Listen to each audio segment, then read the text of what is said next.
Welcome to The Breakdown with Brodkorb and Becky, a weekly podcast that breaks down politics, policy, and current affairs. I'm Becky Scherr. And I'm Michael Brodkorb.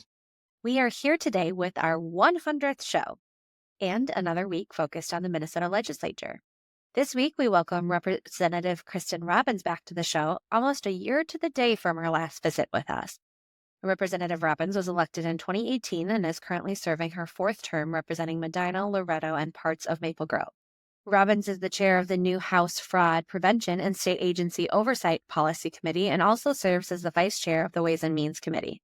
With Chair Robbins, we will get into all the nitty-gritty of this new committee and the big undertaking they have to weed out fraud and misuse of tax dollars, something we have seen a lot of lately. We will break down why this was a priority for House Republicans, how it came to be part of the power sharing agreement, and how their work has already begun. We will also briefly chat about her role on Ways and Means and Republicans' goals working towards this year's budget. We will then touch on a new felony charge filed against Senator Nicole Mitchell, and we will end with our reaction to Sunday's Super Bowl, the game, the ads, the halftime show, and most importantly, the snacks. Thanks for joining us and enjoy the show. We are excited to welcome back Representative Kristin Robbins to the podcast. I can call you Chair Robbins now because you are officially the chair of this new House Fraud Committee. Talk to us a little bit about why this committee came to be, why fraud is a priority for Republicans, and how this new committee just got structured and is now in existence.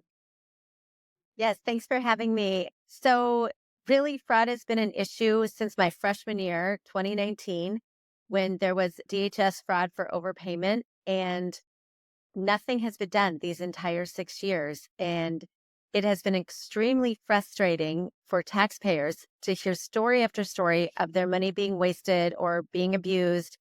And it's across agencies. Yes, DHS has a lot of the problems, but there's the Feeding Our Future fraud through Department of Education. There's many other avenues, sober homes, autism centers, child care centers. The list is enormous. And it's totaling, the last number I saw was about $610 million of money that A, is not going to the people it's intended to serve, and B, that's people's hard-earned money. That's out of their paychecks. So we decided it was time to have some legislative oversight of the executive branch. And so the committee was formed. And then once we got through the negotiations, it was decided that the committee would continue to exist. And I will be the sole chair. We won't have power sharing. And the committee will have a permanent 5-3 Republican majority. So I feel like that gives us strength and consistency for the 2 years to really start digging into this. Looking forward to it. And I'm delighted with my colleagues from the Democrats who are on the team. And I think we'll all work well together. It's not a partisan issue. It's a separation of powers issue. And the official name is the House Fraud Prevention and State Agency Oversight Policy Committee. So a whole lot of stuff that you guys are going to be working on. I do want to, before we chat a little bit about some of those specifics, hear a little bit more about why this, you've alluded to it, but how this became part of the power sharing agreement. We've been talking to, we've had Leader Niska on, we've had Leader Damath, we had Representative Stevenson and talking about the power sharing agreement and the sticking points for different sides. But this committee was one of those sticking points for Republicans, correct? We really wanted to make sure the committee continued to exist. We were hearing that there were people who didn't want it, that they wanted to kill the committee as part of the power sharing. And that was just one of our bottom lines, right? This is really important to taxpayers. It's really important to separation of powers, and it's really important to functioning government. So as Andy Lugar said, Minnesota has had the biggest problem with fraud in the country that he's seen, and we need to address it. So he said we need to get to the root of it, and that's what this committee will do. I would just wanted to say for just a moment very quickly, as someone who likes to see government succeed and wants good, efficient government, I just want to tip my hat and just say, it's great that you guys negotiated this. I know that negotiating a deal is sometimes both sides leave with things that they didn't want to have. But the fact that the House Republicans held out for this and are tackling this issue, I think it's great. And your leadership in ensuring that it exists is something you should be very proud of. Thank you. We did see that earlier this week. You held your first committee hearing. Talk to us a little bit about that. From what I understand, there was a presentation from the Legislative Auditor's Office from Judy Randall. There was also House File 3 was introduced by Representative Jim Nash. Talk to us a little bit about what you heard from the legislative auditor and some of the legislation you're already working on. So we have both tracks going. Some of the legislative bills will run through Representative Nash's committee and state gov, and then we are focused on the oversight piece in my committee. And so Judy Randall, who is a state treasurer, she's our state auditor, and she is well respected on both sides of the aisle. And she came in with a presentation that was an update of a report she had done back in 2023. So back then, she had looked at all the recommendations of the OLA to all the different agencies over 15 years and did a deep dive on what they had implemented, what they had partially implemented, and what they had ignored. And so she came out with a new report just early February, again, updating that and showing, even though that we had made progress in 2023 with creating an Office of Grants Management, there's still serious issues of noncompliance with these agencies. And so we had a big discussion about it, talked about how there might be some legitimate reasons for it, some not legitimate reasons for it. And then we were able to ask a lot of questions about what other tools would agencies need? What other tools does the Office of Grants Management need? Because in the end, we really need to put processes in place that flag fraud before it really gets going. And it's incredibly hard to claw back this money for taxpayers. And we need money to be spent wisely on the front end. We can't wait for the U.S. attorney, who's fantastic or was fantastic, Andy Lugar, to bring all these criminal cases. We need to stop it on the front end. So we're looking for ways we can strengthen statute and strengthen agency oversight to put that in place. And then I watched some of the testimony from Representative Nash about his legislation, which really aims to be more forward-looking, right? It seems to, he said he doesn't want to litigate fraud, but to look forward at how to prevent it in the future. Can you break that down a little bit of that bill? And is that true for the committee as a whole, or will the committee be looking at where fraud was coming from and how to prevent it in the future? So to Representative Nash's bill, yes, his is forward looking. And the bill that he presented this week is creating what we call a fraud note, which is similar to a tool we have in the legislature, which is a fiscal note, where you understand the cost of a policy proposal before you vote on it. And this would flag potential bills that might have high risk for fraud based on a model that is already in place in California or Colorado, forgive me. So that's the Nash bill looking forward. But what our committee does is we feel like we don't, until we understand the anatomy of fraud and what has gone wrong, we don't know how to put the right procedures in place or the language in statute. So one of the things that came out in our first hearing was that the Office of Grants Management under statute may cut off payment, but there's no requirement that they must cut off payment. So that's one thing we're going to be taking a look at, and I'll be introducing a bill that will strengthen that language so that we're not giving them any wiggle room. They must cut off payment for various thresholds of fraud, and we'll probably have it tiered so that at a certain level they get a warning and they try to work with the agency if it's just a mistake or whatever. But if you see systemic fraud or huge dollar amounts, we're going to cut off payment. So those are the kind of reforms that we need to look back and see what happened to be able to understand this is where we need to strengthen statute. That's great.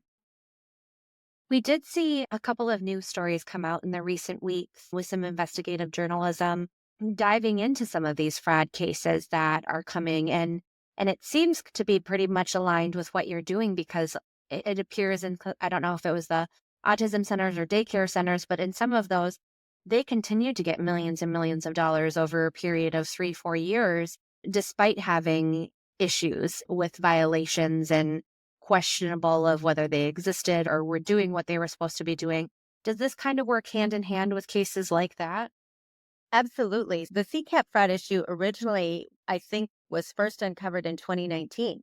And most legislators felt, and including myself, because I don't serve on that committee, that it had been dealt with. And then we have whistleblowers come forward saying, oh, no, there's still actual problems out there. And so that's where the first idea came up of, do we need to say people must cut off payment, especially if you've been indicted or charged? I think we absolutely should cut off payment. Those are pretty low thresholds for protecting taxpayer money, right? So yes, there are ongoing cases of fraud. I can't tell you the whistleblowers who are coming out of the woodwork to tell us about things. And we're grateful for everyone who's reporting And I just want to say we're getting deluged, so we're going to have to triage a little bit, and it's going to take some time, but we will look into all of it. Can I just for a moment ask a question, which is, this seems to be so common sense. And the way you've approached this seems just really it's a really value added aspect of state government. It's something that should be done. Can you, in your experience, explain to our listeners why this wasn't in existence before? Because you seem to have spearheaded yourself and, working with House leadership on the Republican side in the House of Representatives to ensure this happened. Can you explain, now that you've gotten this up off the ground and there's going to be some committee work, why this hasn't a permanent part and how it got to this point? I can only speak to I've served 6 years. I'm in my 7th year, and all of that time I've been in the minority. So this is the first time we've had gavels and have had the opportunity to bring forward issues that are of deep concern to Republicans and our constituents. So I've had a bill I worked on for 4 years with the Office of the Legislative Auditor. So starting after my freshman year, that creates grants management, a statewide grants management enterprise that embeds things in people's job descriptions to have better accountability. That goes through a lot of the things the OLA talked about at our hearing on Monday. And I've had that bill for 4, maybe 5 years now, and it's never had a hearing. And I put in a hearing request every year, and there's just been no appetite for oversight by the majority, with the former majority. And so now I think the public has seen enough, and the public pressure is what allowed this to become real. I just love that. And I know we've seen a active participation from the Democrats on the committee, and certainly different statements from majority leaders speaking out in the Senate and different members from the DFL speaking out. But we don't want to, this, like you said, this isn't a partisan thing, but is that pretty frustrating? Is that why it needed to be such a sticking point in that power sharing agreement to make sure that it was maintained and move forward? We can all work together and just make it a little bit more of a priority for all Republicans and Democrats? I think that was our commitment. We wanted to do something real, and it's easy to talk about doing something about fraud. It's actually hard to do. And the governor certainly came out early with his proposal, and we welcome that. We want the governor to be engaged in this effort. But honestly, he's a little bit Johnny-come-lately to this topic, and he has not held his commissioners accountable. We'll work with him where we can, but we have our own proposals that we're moving forward, and I'm grateful for the partnership on the committee. The lead for the Democrats is Representative Dave Pinto. He and I think will work really well together. Their other members are Representative Greenman and Representative Elkins. And we had good discussion. I really don't see it as a partisan issue. Nobody wants to see money wasted. Nobody wants to see people not getting served. So my hope for the committee is that we can work really well together and get to the root of this, because it's the legislative branch which appropriates money, providing oversight of the executive branch. And that separation of powers is what our system is designed to do. And we haven't been doing it, but now we will. It seems like the only people that would want this committee to not succeed are the fraudsters. Is that fair to say? It's probably just the fraudsters, right? Yeah, we've had terrific support from the public, from the media, thanks for the interview. Minnesotans we're generally very proud of clean government. And I think Minnesotans have been appalled to think that this is how things are being run. And we want to get back to what we all view as a strength of Minnesota, and that's good governance. So I have to imagine with some of this, there's also, when you're digging through and doing the investigation into things, it's jointly looking at where there might be bad actors and folks maliciously being a part of fraud, whether that's outside or inside agencies involved in that. And then also just lack of trying or lack of looking into things or following up, or just seeing something maybe a little fishy, but not my job. And so I assume you're going to try to weed that out and figure out where that exists, where we can make things more efficient so that follow-up does happen in the future. And then also ensure we don't have those bad actors that are allowed to continue to work inside our agencies or our government. And they're linked. So when people with malintent realize that someone isn't doing the right process and doing the follow-up, that encourages them to bill $250 million because they got away with a smaller amount, right? So they're linked. And the OLA in the hearing on Monday did a great job of talking about the need for training for anyone in the state who has grants management authority. She wants to put together a fundamental block of training. And the current Office of Grants Management was, again, told to provide training, and they do provide some training, but and it's honestly crazy that we have to put something so specific in statute. It's honestly frustrating, but apparently we do. So they were providing training on several things, but they had no training on closing out grants and no training on fraud detection. And that seems what should be in some of the basic training building blocks. So we're going to work with the OLA on her recommendations, to require training. Right now it's you may get training and there's training available, but it's not forced on anyone. And forced is too strong, but if this is part of your job, you have to understand the requirements of this position and then be held accountable for it. So I think most people who work in state government want to do the right thing. And so we're going to make sure they get the training they need so that they can know how to detect fraud and how to make sure that progress reports are coming in, that grants are being closed out properly. It's a lot of Finance 101. And so if people don't have that background, we will make sure they get it. Just a quick question. The U.S. Attorney's Office, Andy, who's since stepped away, his office made a pretty declarative statement about that Minnesota has a fraud problem. Yes. Can you offer some insight as to what makes Minnesota so unique in terms of getting that call out from the U.S. Attorney, who obviously is focused on Minnesota, but has a leadership office that partners with all 50 states? What about Minnesota's culture, environment, how government is structured, allowed a state where I think a lot of Minnesotans, as you said, we think we're a good government state, that we're a good ethical state and clean state, that we would unfortunately be labeled in a way that Minnesota has a fraud problem? I think it's just a lack of a culture of accountability. And the OLA talked about this in the hearing on Monday. And she said, look, we have a culture where we want to help people and we want to make sure that we're trying to make sure everyone is getting their needs met, which is great.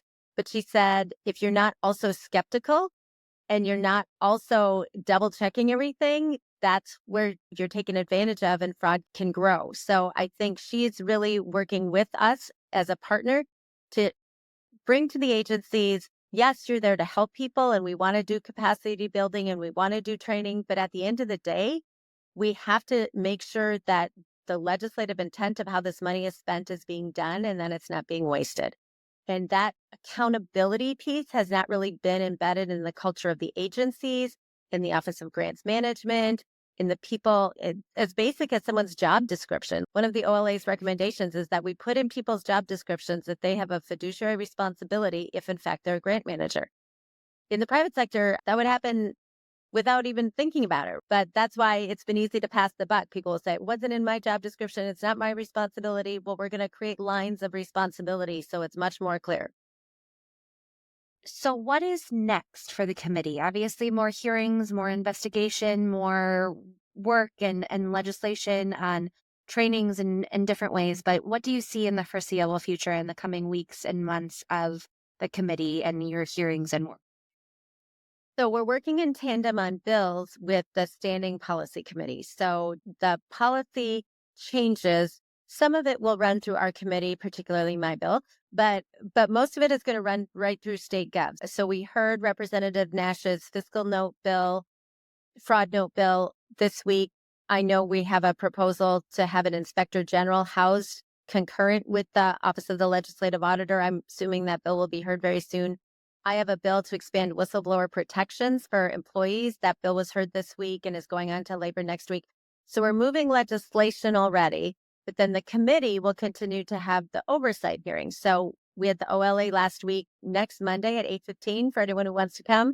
We're having people from the Office of Grants Management. The OLA raised a lot of issues about things that were passed in 2023, but maybe need to be strengthened. So we're bringing in the Office of Grants Management to talk about that and get their input on how we could strengthen their office and make it more accountable. And then we'll do specific hearings on other topics related to specific areas of fraud further down. But I have to say, have to make sure we're vetting things properly, and that takes time. So we're gonna be very careful with before we tackle a big topic in the public sphere that we've really done the work. where can folks report? If there's any, you have talk about whistleblowers and protections, where can folks go if they have any inside scoops, see anything that they seem skeptical of, or know that fraud is existing? So we're in the process of creating a whistleblower website, but I've seen the test model, but I haven't seen the final version yet. So hopefully that will be available next week. And in the meantime, I get emails. Literally, I can't get back to everyone. So people can email me, rep.kristin.robbins@house.mn.gov, and we will get back to you. I don't know where people will fall in the triage. Honestly, we're just still creating an internal system to process, but I'm grateful for all the Minnesotans who care about this issue and are pointing us in different directions. And the committee is a 2-year committee. It's not like we're going to close down at the end of May. We're going to keep rolling through the interim and continue the work and do our best for Minnesota. You have a very active social media presence. Let's talk about that. You have a committee social media account, and people can follow that social media account. And if they have suggestions, and they can observe what's going on, correct? Absolutely. Yeah. I think the handle is MN_fraud_CMTE. And it's on Twitter, it's on Facebook, and I post some of it. We have a wonderful comms guy, Caleb Jungling, who also helps me get the stuff out. But we post links to the hearings every Monday morning at 8:15. So if you don't want to come to the Capitol, you can tune in. And then we also post follow-up about things we're finding, and that's a great way for people to follow our work. I was really impressed by the committee had that, and it's great and easy to follow. And we'll make sure to put a link to that in this episode. It's also great that you have that intake that you're going to have. I got a lot of waste, fraud, and abuse complaints about Becky, so I'll be filling up your inbox with them very quickly. Yes, we deal with government fraud, however. Yes. So Perfect. Now we just have you for a couple more minutes here. I just want to ask you briefly, because you are the vice chair of Ways and Means as well. We just had Rep. Stevenson on to talk a little bit about Dems not going into budget negotiation and budget work this cycle. Talk to us a little bit about your work on that committee and what Republicans have as a priority moving through and building out our budget for this year or for the next biennium. First of all, it's my first year on Ways and Means, so I'm going to be learning a lot and listening a lot. But I would guess our expectation is that, and I've been sharing this with everyone who comes to my office and asks for funding for different programs, there is no money. Because the Democrats spent an $18 billion surplus when they had full control of state government, and they raised taxes on Minnesotans another $11 billion and grew the state budget 38%, it's completely unsustainable. And we are looking at a $5.1 billion deficit in the out years. We can't create new programs. We can't start new spending. We need to really prioritize where state money should go, and there will have to be cuts in some areas because we cannot grow government 38% in 2 years and think that's sustainable. That was a really fiscal mismanagement on the part of the DFL trifecta, and now we have to figure out how to rein it in and get back to a balanced budget. I'm grateful the state has the balanced budget amendment, and we will have to make it work. Representative, we thank you so much for joining us today. I did an interview on WCCO this morning talking about the race for governor. And in prep for that, I asked a few people who was on their list, and you were one of the names that came up. And we not going to put you on the spot, but maybe at some point we'd love to have you back and talk about higher office. I just want to let you know I did mention you, and I reached out to a couple. So folks are paying attention to what your committee is doing. They're really interested in this. Great job, great work. We'll continue to follow. If there's anything that ever comes up that you want to come back on, you're always welcome. Thank you. I appreciate you covering it. This is really important to Minnesotans, and we want to do right by them. So we will keep doing the work. Thank you so much. Thank Have a great you so day. much. You too. Bye-bye. Bye-bye. Becky, we just interviewed Representative Kristin Robbins, who is the head of the Waste, Fraud, and Abuse Committee in the Minnesota House of Representatives. Your take on the interview? It's great. I'm a big fan of Representative Robbins. I think that she has been a great voice for Republican leaders, for Republican women. She has been active in a women lead PAC that I am on the board of. And so just to see her have this opportunity to chair such an important committee, I think is great. I think she's the right person there. She seems really on top of it. And I like the different angles that it seems they're working at. They're looking at the past to try to figure out and identify fraud that exists. They're looking how to prevent it going forward. And also, I think the training side of things that she talked about, I think is something that is really important. I think that there are a lot of places in employment and government obviously gets a bad rap, but a lot of places where folks say if it hasn't been identified for me in my job description, then it's not my job. It's not my role. I don't need to look elsewhere. And so making sure that folks know that these sort of things are part of their jobs if they work in different agencies or have different roles, and knowing what to look for, how to look for that fraud, that waste, where things maybe need a little extra follow-up, where they need a little bit more oversight, and where to raise that and raise it in a safe way where their job is not at risk, I think are all really important aspects of what this committee is doing, and how we can get to the bottom of some of these rampant fraud problems that our state has been dealing with over the last few years. Yes. First of all, I thought she did a great job. And I think I thought her approach to it, her knowledge of it, and her intensity of the issue makes me think that this is the perfect person inside the House of Representatives to take this lead. And I guess I'm continually surprised by the fact that it hadn't existed before. Kudos to her and the House Republicans for setting this up.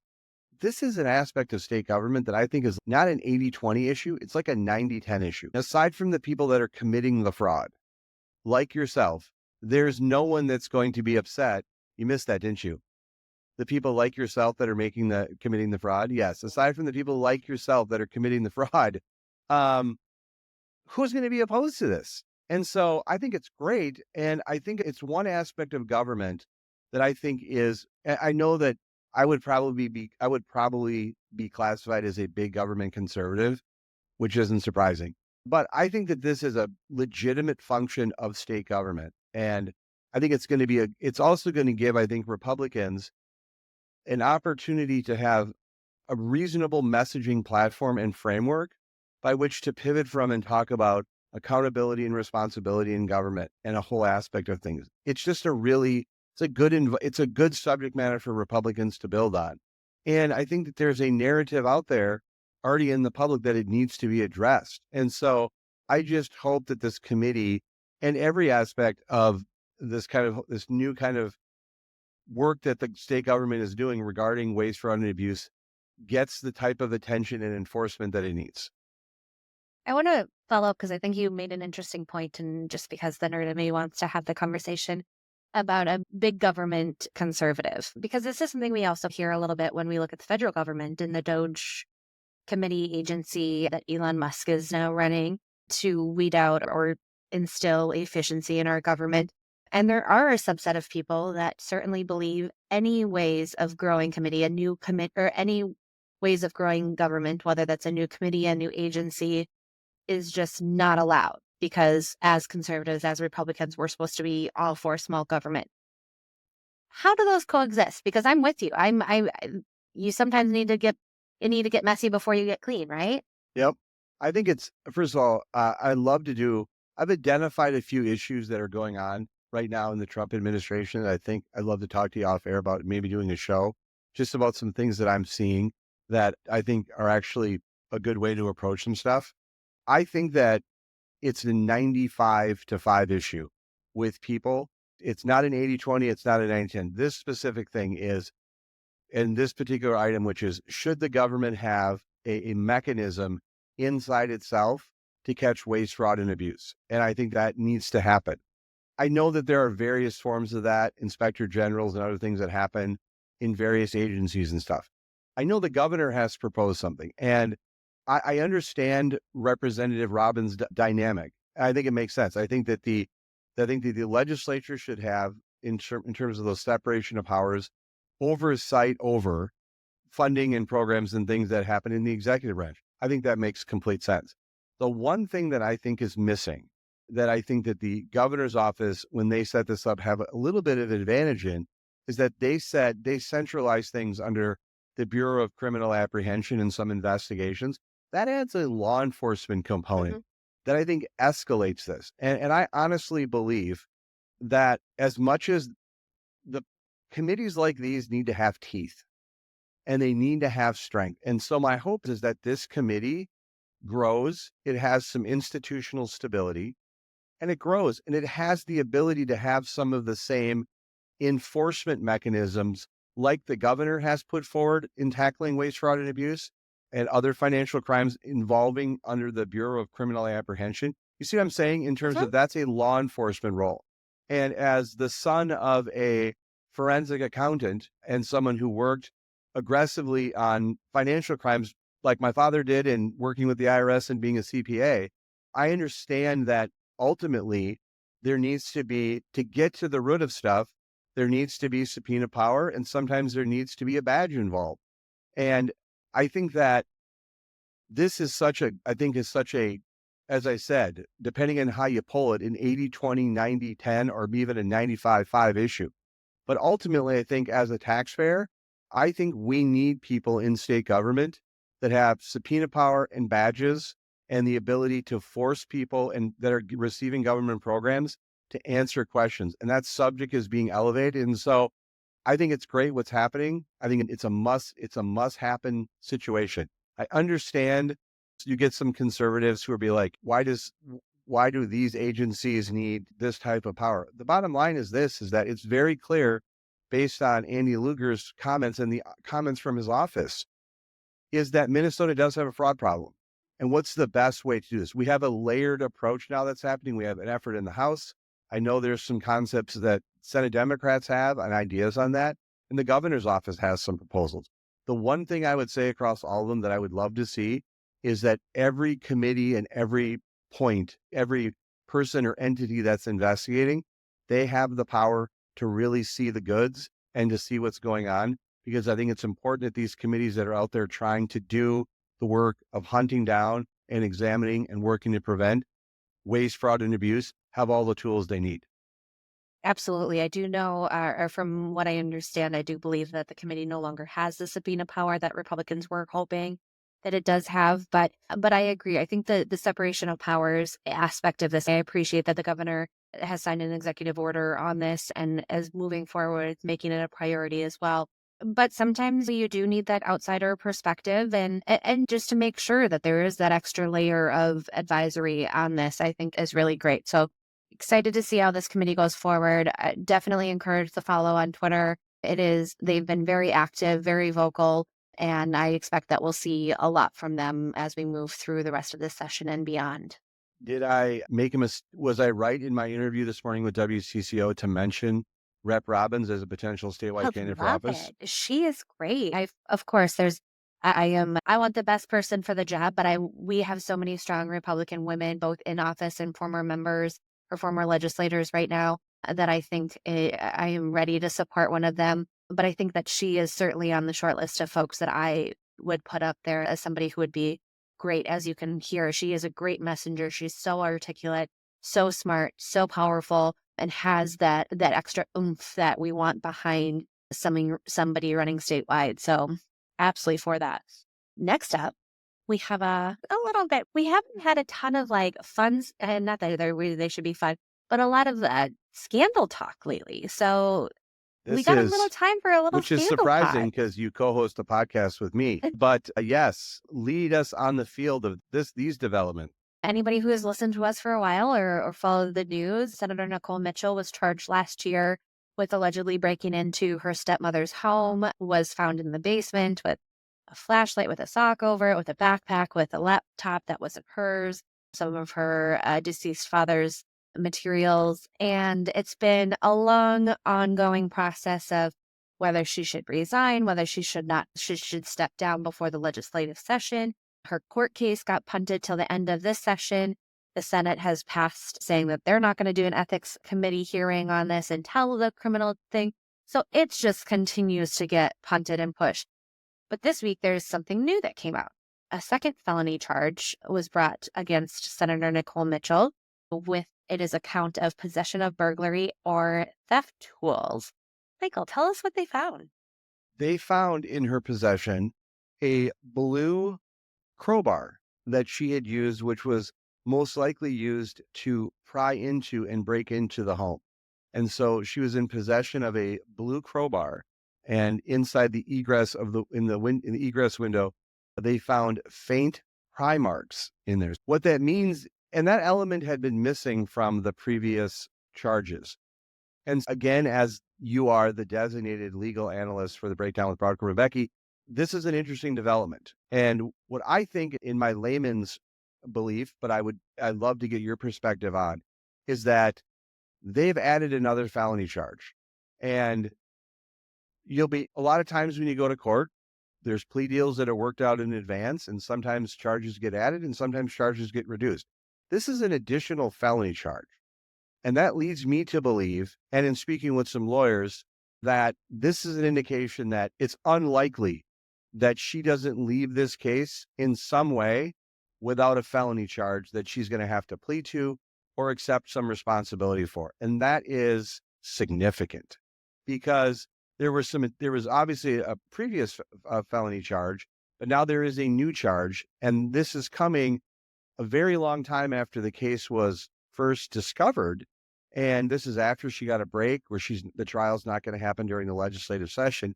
To me, this is an indication of this case is not trending towards a plea agreement, and that Senator Mitchell's legal future is very likely going to include a felony charge on her record in some way, whether she goes to trial or whether she pleads this out.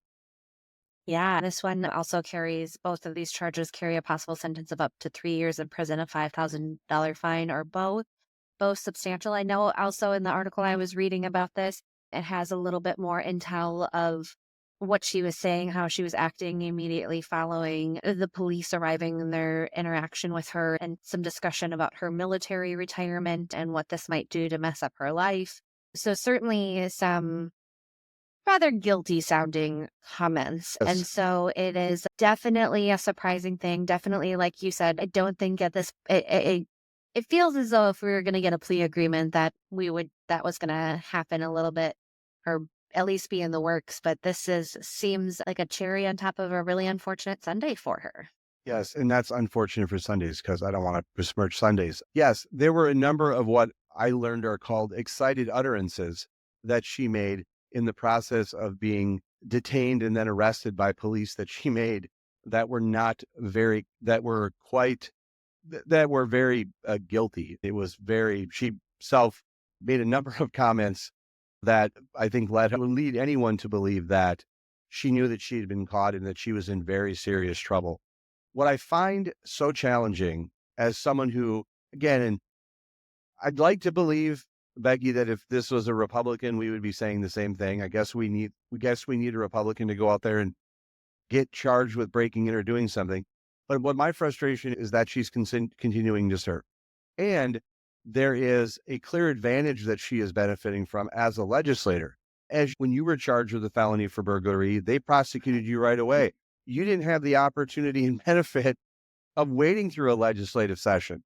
And that as someone who's gone through the criminal justice system, there certainly wasn't a delay for me for the legislative session. And so she benefits from the amount of time going on, that she gets this special carve out that isn't applicable to average folks like you and I, where she can delay this trial and continue to serve in the legislature. And delaying criminal trials benefits criminals.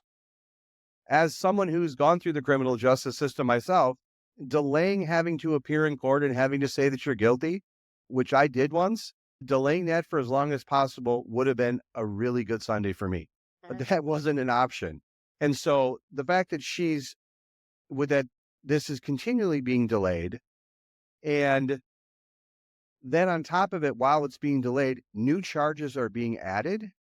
Again, just want to point out to our listeners, and correct me if my timing is wrong, Becky, this isn't new information about the crowbar. That means they went back a year later and said, okay, how can we add additional charges to this case? And the crowbar is not new information. They had it there, but they're adding additional charges, which is their right to do, to upcharge this during that time in which she is taking advantage of, not inappropriately, but she's taking advantage of the fact that there is a carve out for legislators that wouldn't be available, certainly wasn't available for me, and it isn't available to average people like you and I. That's where you're right. I mean, it is taking advantage. The judge certainly could have denied a request and done that. They are going through that process, but it is so frustrating. And I just actually had a conversation with my mom about this, and she just gets so fed up as just so many people, because even if you are not in this world and working as closely to government and politics as you and I, these are meant to be or used to be positions of people that you aspire to be like and look up to and have great values and are great mentors and representatives and spokespeople for our state, for our children, for our families, for our future. And then to have this, it's really that, and I'm not, again, like you said before, Republicans have our own issues. I know some people could maybe point to our sitting president as one of those, but it is such a frustration, regardless of what level, regardless of what political party, to have these kind of scenarios where we have kids these days looking at our political leaders and saying, I can still do this. It doesn't matter. I don't have to be held accountable. It doesn't matter what I've done in my past. I can continue to have these positions. And I still hope we can get back there to having these positions be held by the best people, the best representation of our society, the people who do have such good moral compasses and do really strive to do better and be good representation of our state and our nation. Maybe that's Pollyannish of me to think, but fingers crossed, we can get back there. It's obviously not going to happen with Senator Nicole Mitchell, but we'll see. Here's one last point I'll say. As someone who I'm speaking of myself, that has had to go into court and plead guilty for something, which I drove drunk in 2013, and I've talked about it a lot. That's not a fun experience. Knowing the fact that I was going to go in and plead, and there were going to be cameras there, and that was going to be an issue, that's not a fun experience. You know what's also not fun? Breaking the law and doing bad things. And so I understand, but there was also a point when I was going through my stuff that I felt a sense of obligation to the community and to others to say that what I had done was wrong. And what surprises me, and I'd like to ask you about this, because I don't know how Senator Mitchell is able to move around like she is. This would just make my skin crawl to know that I was not dealing with this way. And I have a feeling you and I are somewhat wired the same way. That would you be able to I would want this done as quickly as possible, and I would want to handle it in a responsible way as best as I could and try to earn back the trust of the public. It's just, to me, it's it really raises a number of red flags that she's able to navigate in this way, show up on the Senate floor when she's now facing multiple felony charges for an act that she did. Mm-hmm. I don't know that could you traffic and move around like that? And that's where this is the next comment that I made to my mother when we were chatting about this is, to me, it would be, unless you truly believed you were falsely charged with something, which I gotta say, I am not a lawyer, but it really doesn't appear that's the situation when you get caught with a flashlight with a black sock over all of the plus all the comments she made. Plus all the comments. Yeah. But to me, it would be like, oh my gosh, hands up. Let me step down. Let me go deal with this in my private life. Obviously, there would still be stories and everything, but I guess I got to give you props if you can have that sort of goal to continue to walk around and be okay with how people are looking at you and talking about you. It is so not something I could deal with. It just is, that part is really insane to me. That, yes. Because I also think, to your point, you pled guilty, you've spoken at over 100 different meetings and seminars and situations, and really taken that step to change your path forward and to make a difference, learning from your mistakes. And this is the exact opposite of it. Not only is she not willing to take accountability for it, but she just keeps saying, we don't need to deal with it now. There's nothing on it. It truly boggles my mind. There was just to add that in, there was around the time that I was involved in my case, and I drove drunk, and there was a Supreme Court case that was going to come out about the law enforcement having to get a warrant before they drew blood. And the totality of my crash was such that it was a life or death situation for me. And there were some questions and some opportunities that I had in front of me about whether I should fight the charges based on whether the timing of warrants and what was granted and stuff. And I made the decision. First responders and law enforcement saved my life that day because it was as close as you can get to not making it. And the last thing that I was going to do on a technicality hold out for a Supreme Court ruling and do this. I don't know that I would have been able to live with myself with doing that. And to me, the fact that there's this ongoing, plus new charges are getting added, and she's an elected official, I hope, and I do believe very honestly, Becky, based on doing this podcast now for as long as we have, that this is a situation where I know that we would be as critical with Republicans as we are with Democrats. But unfortunately, this is a Democrat. It does create an issue because of the mathematical proximity in the House of Representatives. The mathematical proximity in the Minnesota Senate, which is now 34-33. Right. And I will say, just and my final comment on this is, it is a little frustrating to see. It was understanding getting through the end of the last legislative session. Then there were calls from some Senate leadership, from the governor, from the DFL chair at the time, from others, for her to resign, which she did not do. And then it's nothing now, right? We're just not seeing. And that's where I think where some of that partisan frustration comes, that if it were a Republican, we would be hearing that steady drumbeat. And to be fair, who knows, if roles were reversed, would Republican governor be speaking up at this point? Probably not also. But that's where some of that frustration comes with this being such a partisan game and a political ploy. So we'll cover it as more things evolve. We'll cover it as the case hopefully eventually gets heard post-session. And do better, people. Do better. Speaking of doing better. Yeah. I'm looking for your analysis on this next topic, which is the Super Bowl. Super Bowl. So let's start with the game itself. Boring, man. It was boring. First of all, did you make it all the way through? I did. You made it all the way through I made the it game? all. It felt really fast. Was it just because it was such a butt kicking that it was so fast? But I did watch the last probably 20 minutes of it laying in my bed with the lights off, but finished it. Yeah.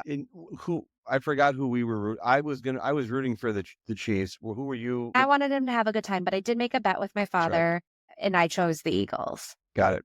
Okay. So I won. I get a free dinner. That's fantastic. Yeah. Great work. It was a blowout of a game. It wasn't that great of a game.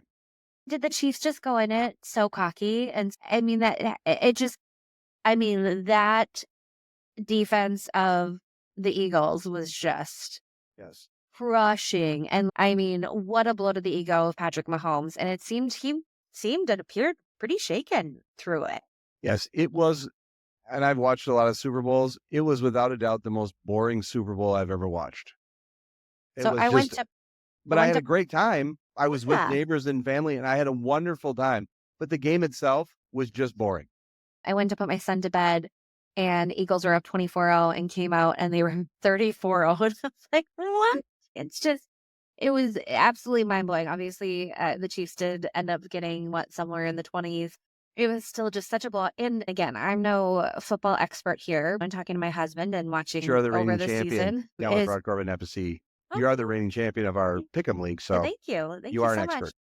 But it wasn't as though the Chiefs just had a lucky season, right? They played really well throughout the season. They're a good team. I think last 2 games, and both of those were within 7 points. So it wasn't like they just got lucky, got here on a chance, on a whim. We know they're a good team. Of course, people really want to still blame T Swift for some of her involvement in this, but we need I was holding out to see if there was going to be, if the Chiefs won, then that's when I was going to just be watching it just to see if there'd be any movement and then there'd be any proposals that were on the field post game. But yeah, it was a tough day to be a Chiefs fan. But again, they've won a couple Super Bowls and they got nothing to complain about.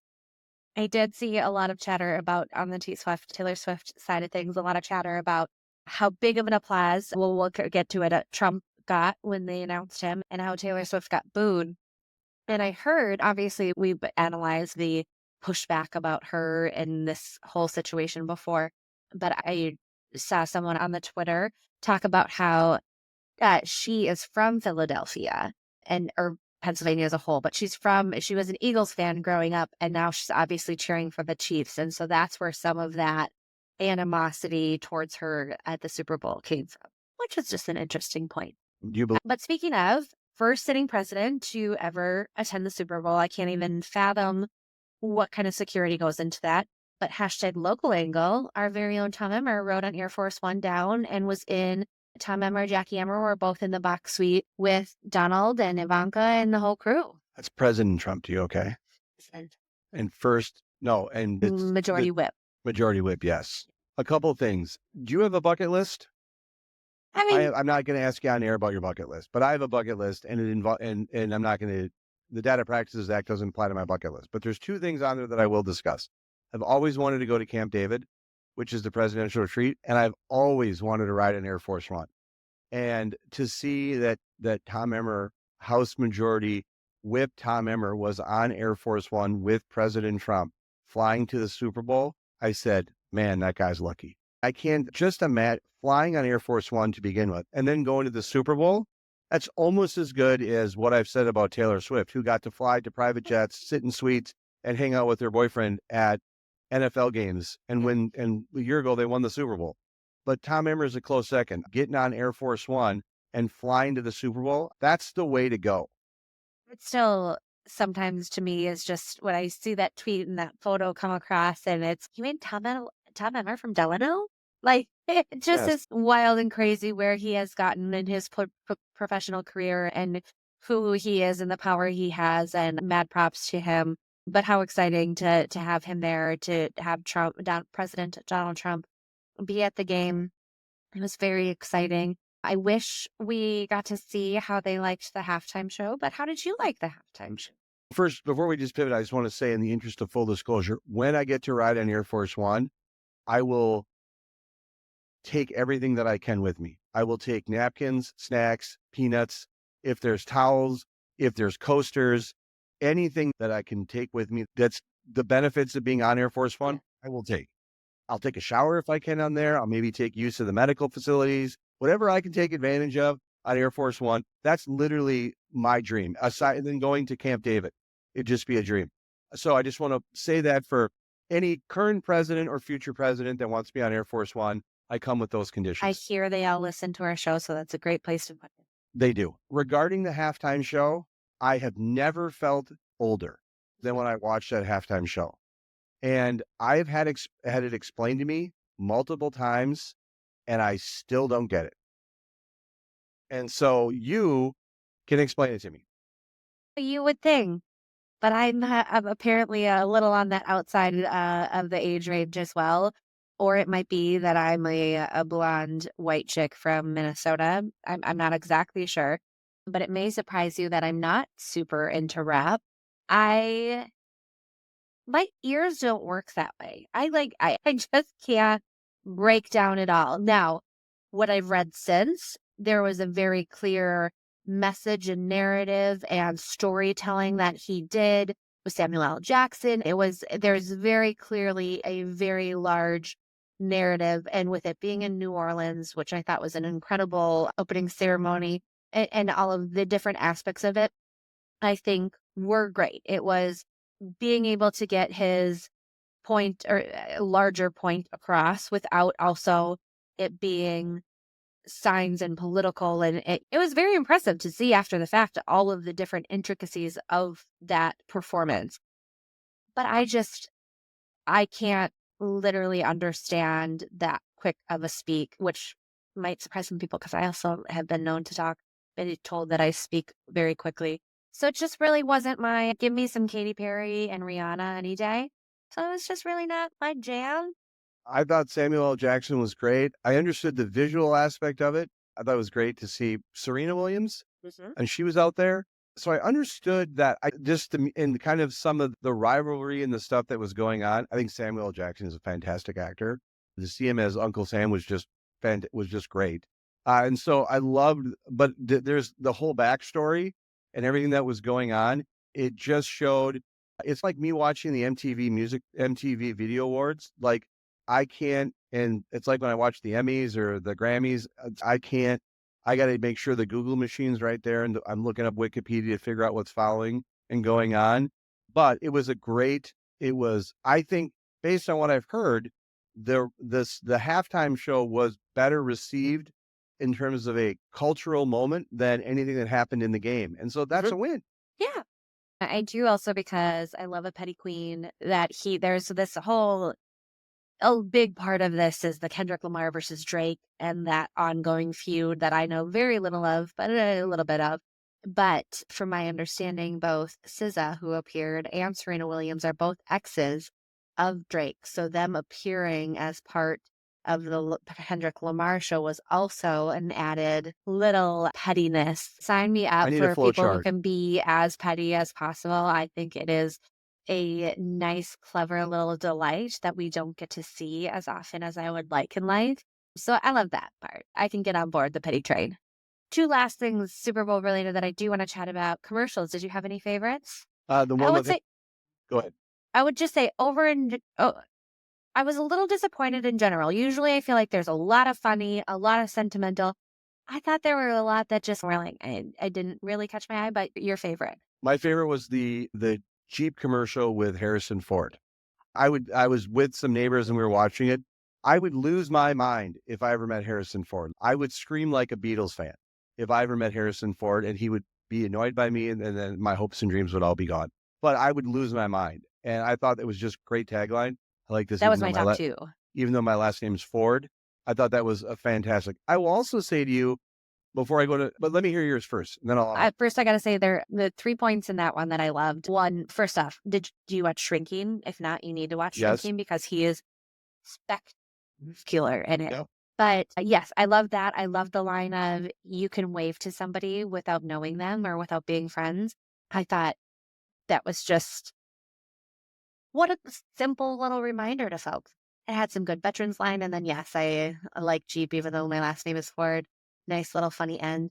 And then my other favorite, which I actually didn't catch the entirety of during the show, or during the game, but saw afterwards, was a Google phone, in particular, the Pixel, but a Google ad of using the phone as ChatGPT or whatever their AI is.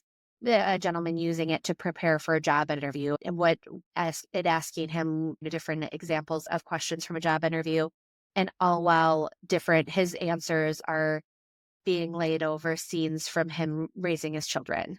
Wow. And being multitasker and having to think on your feet and having to solve problems quickly. And I get goosebumps thinking of it as a parent of how much parenthood teaches, and what a good reminder that it is for those who choose that path in life, it can be one of the biggest teachers of any skill or resource that we have. And so that one maybe the pregnancy hormones, but made me tear up quite a bit. That's great. My take that I want to offer is that the internet, particularly most of social media, has ruined the ability. We're getting all of the commercials out in advance. We're seeing them in advance, so there's not that anticipation and surprise as much. And it also happens with movie trailers. I remember going to the movie theater and getting all excited about all the trailers. I love the trailers because I would see things. Now all the trailers are coming out on the internet, and so I would say that I knew about some of the ads. I did not know about the Harrison Ford ad. So the minute I saw him, my whole world stops. The minute he's on TV, and I'm not planning it because I immediately pay attention when I see Harrison Ford. So I thought it was great. But yes, that Google ad sounds fantastic. And lastly, what was your favorite snack? Oh, I had some food with the neighbors. They had pulled pork and wings and other delicacies. It was just fantastic. I have some neighbors who it's literally, they're so good at cooking, and every member of their family is good at cooking. It's just obscene, and everything is good. It's literally like living near a restaurant. Love it. And so just an absolutely fantastic spread. I had wonderful conversations during the game. I think I was alone. My family was, I think everyone there was rooting for the Eagles. So I was the lone Chiefs fan, but overall great game. And I can't wait for the Vikings to be there next year. Yeah, baby. That's all I got. Becky, I want to thank you and thank our listeners for joining this week for the 100th episode of The Breakdown with Brodkorb and Becky. Before you go, show some love for your favorite podcast by leaving us a review on Apple Podcasts or the platform where you listen. You can also follow us on our website and across all social media platforms at BB The Breakdown with Brodkorb and Becky will return next week. Thank you so much for joining us. Bye.